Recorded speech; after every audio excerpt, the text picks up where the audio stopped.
Hello bike lovers.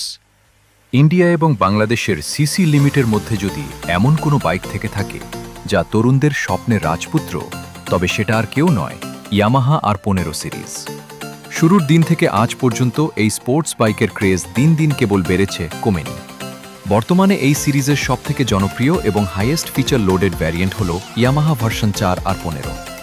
কিন্তু প্রশ্ন হল, 155 সিসির একটা বাইকের দাম কেন এত আকাশ ছোঁয়া? এর মধ্যে এমন কি জাদু আছে, আর কোন কোন জায়গায় ইয়ামাহা আমাদের সাথে আপোস করেছে? আজ আমরা কোনো লিলিক্লিকে রিভিউ নয়, একদম সোজাসাপটা কথা বলবো ভার্সন 4 R15 এর ভালো এবং খারাপ দিকগুলো নিয়ে। প্রথমে কথা বলা যাক এর ভালো দিকগুলো নিয়ে, যা এই বাইকটিকে এই সেগমেন্টের রাজা বানিয়েছে। এর 1 নম্বর শক্তি হলো এর ইঞ্জিন টেকনোলজি। এতে আছে 155 সিসি এর liquid cooled 4 valve FI engine. কিন্তু এর আসল ম্যাজিক লুকিয়ে আছে এর VVA বা ভ্যারিয়েবল ভালভ অ্যাকচুয়েশন প্রযুক্তিতে। আপনি যখন বাইকটিকে 7400 RPM এর উপরে নিয়ে যাবেন, তখন এর VVA অ্যাক্টিভেট হয়ে যায় এবং বাইকটি রকেটের গতিতে ছুটতে শুরু করে। হাইওয়েতে বা ট্র্যাকে এর পারফরমেন্স দেখলে আপনার মনেই হবে না যে আপনি মাত্র 155 সিসির একটা বাইক চালাচ্ছেন। আর যদি টপ স্পিডের কথা বলেন, তবে ভার্সন 4 R15 এর এই ছোট্ট ইঞ্জিনটি জাস্ট অবিশ্বাস্য পারফর্ম করে। সাধারণ কন্ডিশনে এই বাইকটি খুব সহজেই 140 থেকে 145 কিলোমিটার প্রতি ঘন্টা পর্যন্ত টপ স্পিড ছুঁতে পারে। এমনকি ভালো রাইডিং কন্ডিশনে উইন্ড ব্লাস্ট কম থাকলে এটি 150 থেকে 152 কিলোমিটার প্রতি ঘন্টা পর্যন্ত স্পিডও তুলতে সক্ষম, যা এই সিসি সেগমেন্টে এক কথায় ইতিহাস। এর দ্বিতীয় ভালো দিক হল এর রেস ট্র্যাক লেভেলের ফিচার্স। ইয়ামাহা ভার্সন 4 R15 এমন সব ফিচার দিয়েছে যা সাধারণত বড় বড় 1000 সিসির সুপার বাইকে থাকে, যেমন কুইক শিফটার, যার ফলে ক্লাচ না চেপেই আপনি চোখের পলকে গিয়ার আপ শিফট করতে পারবেন। এছাড়া আছে ট্র্যাকশন কন্ট্রোল সিস্টেম, যা ভেজা বা পিচ্ছিল রাস্তায় আপনার বাইকের চাকা স্কিড করা থেকে বাঁচাবে। নিরাপত্তার জন্য এতে দেওয়া হয়েছে ডুয়াল চ্যানেল ABS এবং প্রিমিয়াম আপসাইড ডাউন বা USD ফর্ক, যা হাই স্পিড কর্নারিং করার সময় আপনাকে দেবে মোটোজিপির মতো কনফিডেন্স। এর পরের ভালো দিকটি হল এর লুক এবং অ্যারোডাইনামিক্স। এর M1 ইন্সপায়ার্ড নতুন design, sharp LED projector headlight এবং ক্লাসি ইন্ডিকেটর রাস্তায় চলার সময় শত শত মানুষের নজর কাড়তে বাধ্য। আর এত পাওয়ার এবং স্পিড দেওয়ার পরেও এর মাইলেজ কিন্তু চমৎকার।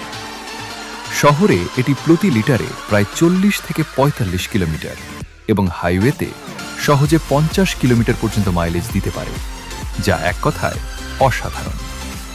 তবে কোনো বাইকই কিন্তু পারফেক্ট নয়। এবার জানা যাক ইয়ামাহা ভার্সন 4 R15 এর কিছু খারাপ দিক, যা কেনার আগে আপনার অবশ্যই জানা উচিত। প্রথমত, এর রাইডিং পজিশন এবং কমফোর্ট। এটি একটি pure track focused sports bike. এর হ্যান্ডেলবার বেশ নিচু এবং সিট পজিশন বেশ অ্যাগ্রেসিভ। আপনি যদি প্রতিদিন শহরের জ্যামে এই বাইকটি রাইড করেন, তবে আপনার কবজি, পিঠ এবং ঘাড়ে মারাত্মক ব্যথা হতে পারে। দূরপাল্লার ট্যুরিং বা লং রাইডের জন্য এই বাইকটি মোটেও আরামদায়ক নয়। দ্বিতীয়ত, পিলিয়ন রাইডারের জন্য এটি একটি জলজান্ত অত্যাচার। এর পেছনের সিটটি অত্যন্ত ছোট, উঁচুতে এবং শক্ত।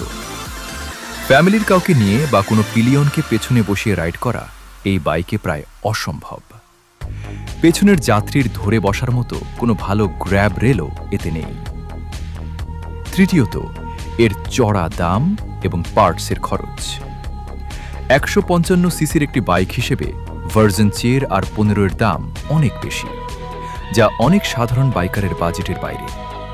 শুধু কেনার দামই নয়, এর মেইনটেনেন্স খরচ এবং পার্টসের দামও আকাশ ছোঁয়া। কোনো কারণে যদি এর বডি কিট বা পার্টস নষ্ট হয়, তবে পকেট খালি হতে সময় লাগবে না। সবশেষে বলা যায় এর লো এন্ড টর্ক কিছুটা দুর্বল, অর্থাৎ জ্যামের মধ্যে বা কম RPM এ বাইকটি খুব একটা পাওয়ারফুল ফিল করায় না। জ্যাম থেকে চটজলদি বের হওয়ার জন্য আপনাকে বারবার গিয়ার ডাউন করতে হবে এবং থ্রোটল বেশি দিতে হবে। তাহলে শেষ কথায় আসা যাক, ইয়ামাহা ভার্সন 4 R15 কাদের জন্য? আপনি যদি এমন একজন রাইডার হন যার কাছে ফ্যামিলি কমফোর্ট বা আরামের চেয়ে ট্র্যাক লেভেলের হ্যান্ডেলবার কন্ট্রোল, আধুনিক সব প্রিমিয়াম ফিচার, দুর্দান্ত টপ স্পিড এবং কিলার লুকটাই সবথেকে বেশি ম্যাটার করে। তবে ভার্সন 4 আর 15 আজও আপনার জন্য সেরা চয়েস।